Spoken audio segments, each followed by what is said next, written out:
So here in Albemarle County, we have seen an increase in the crime of fraud. Over the last year, this time last year, we've seen approximately 175% increase in scam and fraud calls that are being reported to us. Again, those are just the calls that are being reported to us. And in that last year, we've seen approximately $250,000, nearly $250,000 being lost through those frauds. The modality of these frauds, typically, what we're seeing mostly is cash being deposited into a cryptocurrency, better known as Bitcoin, a Bitcoin ATM, which we have many spread throughout here in the county and the city. A lot of these victims are elderly, and they are responding to a phone call, is what we see a lot of.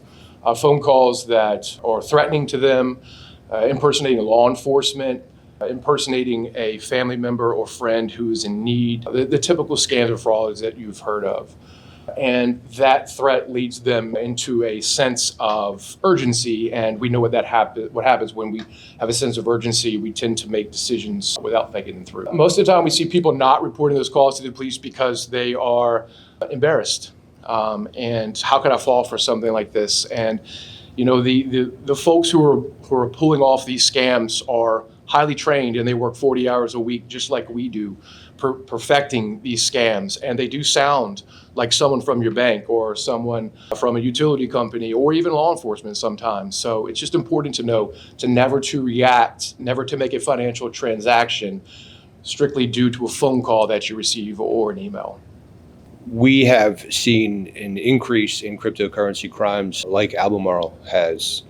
In 2024, in the Commonwealth of Virginia, not just Albemarle, but the entire Commonwealth of Virginia, there has been a loss of over $158 million by the citizens of the Commonwealth. That was in 2024.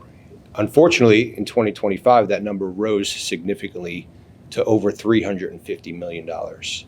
The reason that cryptocurrency is so prevalently used as a form of fraud, it's easy to move across international boundaries. A lot of these scammers are from Southeast Asia, from Dubai. They literally have call centers with individuals that there's cube farms of office buildings, and their job is to make phone calls and just try and get people to send money however they can. They're typically called pig butchering scams, and that is to increase the amount of money that they can take. It's fattening up the pig before they cut the losses and move on to the next victim. So there's a number of scams, right? There's investment scams, there's romance scams, and they're all targeted at individuals with vulnerabilities, and they seek to pull on the heartstrings of the individuals and do whatever they can to get the most amount of money they can from them. A lot of localities do not have the software to trace this Bitcoin. We fortunately we do have the software to trace it on the blockchain. We have the capabilities to do it, and we have had some success in it as well. We've helped a few jurisdictions who have done investigations. We've traced the cryptocurrency that has been lost from victims. We've also made some successful recoveries on that. It's not easy. And I'll tell you, the one thing that really helps is the time. A lot of people don't report it because they're ashamed. They're like, how did I get scammed? They're a little bit embarrassed, right? They don't want to say that they've been duped. So they'll hold off, and they'll sit on it, and they'll stew about it. And then they'll talk to a friend or a family member, and then they'll finally say, you know what, maybe we should report it. So then they wait, and then they do report it eventually.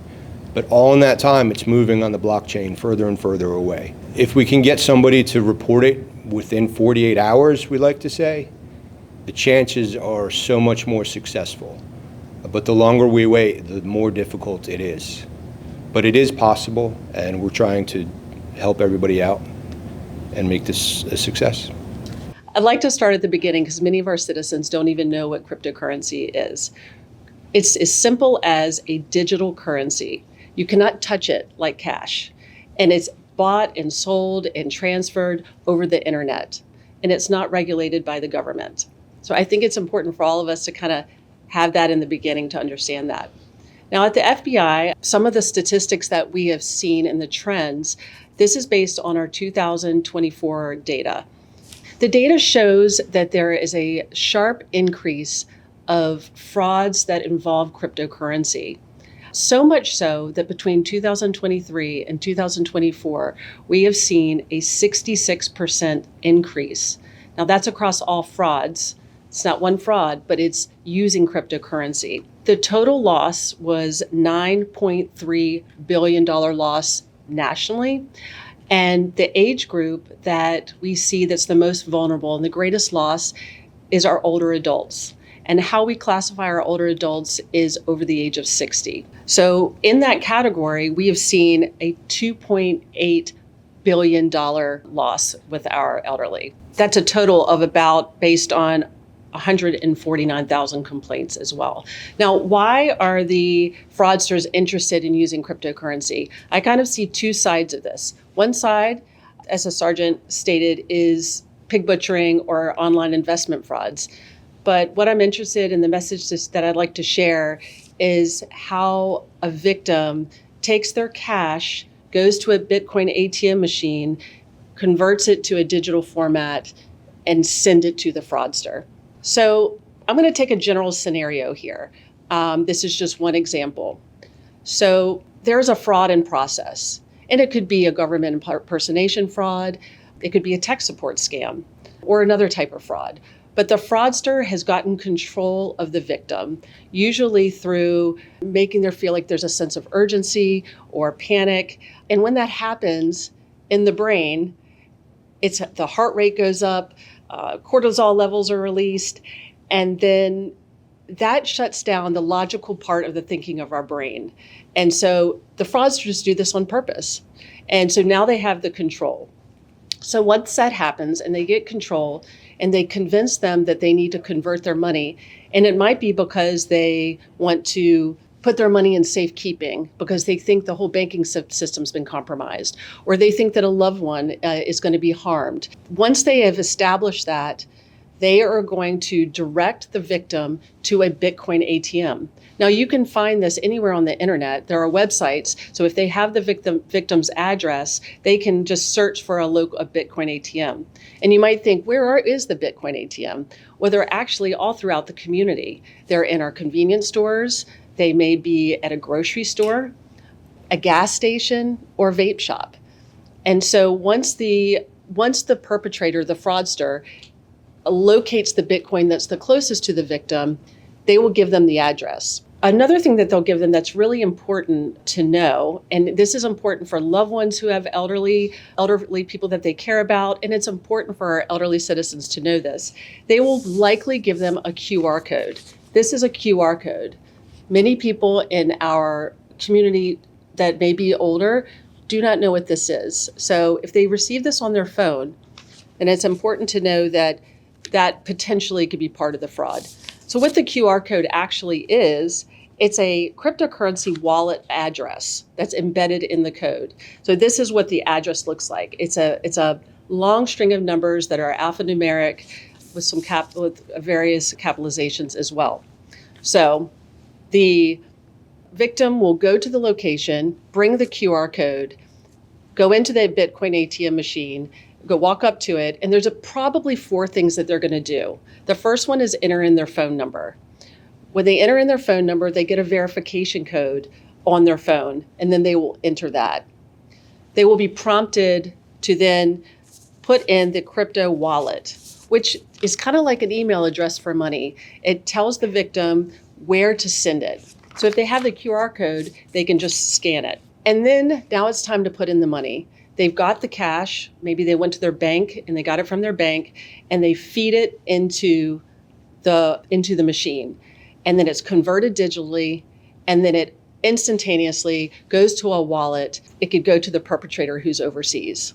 So by the time they walk out of that establishment, that convenience store, the grocery store, it is likely that the fraudster has the money. After that, beyond that, which makes it difficult to be able to investigate, is then the fraudster may move the money to another wallet or even to a different type of cryptocurrency. So if there's any message that I would like to share from the FBI, because this can all be very overwhelming, especially for our older adults. It's a lot of information to try to understand the different types of frauds and scams that are out there, and they're really evolving. And we also know we have AI right on the cusp as well. This is a message I would like to share. There is no legitimate business, government agency, or bank or financial institution that is going to demand our U.S. citizens to pay or send money through cryptocurrency.